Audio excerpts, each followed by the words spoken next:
হাদির এই পর্দানিসীন বোনের গায়ে যদি একটা টোকা লাগে, ইউনূসের ভবনের ইটগুলো খুলে নিয়ে আসবো আমরা।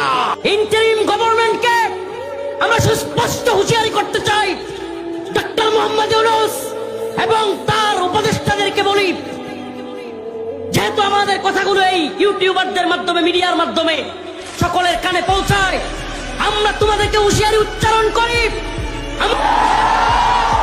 সাবধান করে দেই, আমাদের পর্দানিসীন বোন কিংবা ফিরনাস শহীদ শরীফ উসমান হাদির ছেলে যদি আহত হয়, তোমাদের একটার অস্তিত্ব বাংলাদেশে থাকবে না।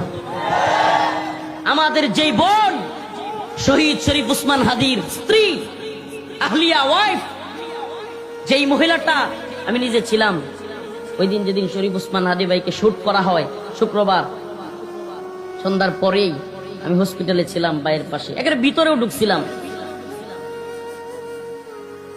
এই শহীদ শরীফ উসমান হাদি ভাইয়ের ভাই ভিতরে আসছে, ওনার আত্মীয় স্বজন আসছে, কিন্তু দেখেন শহীদ শরীফ উসমান হাদির স্ত্রী কতটা পর্দানিসীন। সুবহানাল্লাহ, জেনারেল শিক্ষিত একটা যুবক, কিন্তু তার স্ত্রী এতটাই পর্দাশীল যে তার স্বামী ভিড়ের মধ্যে, বিশাল মানুষ, এখানে উনি আসেন নাই, দোয়া করেছেন ঘর থেকে, খবর রেখেছেন। আজকে সেই মহিলাটা, আজকে আমাদের সেই বোন, আজকের কথা শহীদ শরীফ উসমান হাদি ভাইয়ের বিচারের বিলম্ব এত বেশি হচ্ছে। 5 বার তদন্ত পিছানো হয়েছে, 5 বার। ওই যে আপনারা সাগর রুনির নাম শুনছিলেন না, সাংবাদিক দম্পতি, সাগর রুনির বিচারের নামে 100 বার পিছানো হয়েছিল। আজকে আমাদের ভাই শহীদ শরীফ উসমান হাদির বিচার 5 বার তদন্ত পিছানো হচ্ছে। আজকে না পেরে বাধ্য হয়ে সেই পর্দানিসীন মহিলা, আমাদের সেই বোন শহীদ শরীফ উসমান হাদি ভাইয়ের স্ত্রী আজকে সামনে রাস্তায় আসতে বাধ্য হয়েছে। চিন্তা করেন একবার, এটা আমাদের জন্য লজ্জা, এটাই জাতির জন্য লজ্জার।